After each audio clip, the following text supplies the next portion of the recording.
তিন ম্যাচ টি-20 সিরিজে কাল পাকিস্তানকে হোয়াইট ওয়াশ করার মিশন বাংলাদেশের।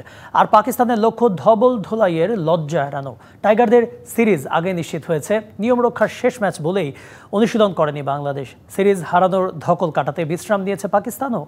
মিরপুরে হোম অফ ক্রিকেটে ম্যাচ শুরু সন্ধ্যে 6টায়। মাইলস্টোন ট্র্যাজেডির শোক নিয়ে পাকিস্তানের বিপক্ষে এরই মধ্যে সিরিজ নিশ্চিত করেছে বাংলাদেশ। এবারের মিশন হোয়াইট ওয়াশের। নেই কোনো প্রত্যাশার চাপ, দল মানসিকভাবে চাঙা। অনেকদিন পর কোনো একটা ম্যাচে একেবারে নির্ভর হয়ে মাঠে নামছে বাংলাদেশ।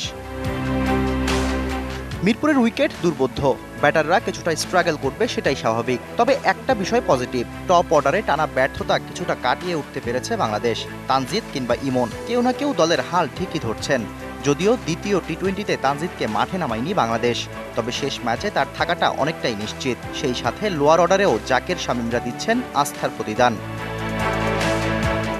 বোলিংয়েও টাইগাররা টপ নচ, তবে ফিল্ডিং নিয়ে আরও ভাবার আছে। দ্বিতীয় ম্যাচে একেবারেই বাজে ফিল্ডিং করেছে বাংলাদেশ, একটু হলে ম্যাচটাও ফসকাত। অন্যদিকে পাকিস্তানের দুশ্চিন্তার শেষ নেই। দুই ম্যাচ খেলে এখনও কন্ডিশনটাও ঠিকমতো বুঝতে পারেনি সফরকারীরা। স্পিনে কিছুটা সাবলীল থাকলেও পেসারদের বিপক্ষে দুর্বলতা স্পষ্ট। দুই ম্যাচেই শরীফুল মুস্তাফিজদের সামলাতে গিয়ে হিমশিম খেয়েছে আগা সালমানের দল। এর মধ্যে আবার লজ্জার এক রেকর্ডও সঙ্গী করে আছে টিম পাকিস্তান। 2024-এর পর সবচেয়ে বেশি ম্যাচ হেরেছে এই দলটা। অন্তত মান বাঁচাতে হলেও শেষ টি-20 জিততে মরিয়া থাকবে ম্যান ইন গ্রিনরা।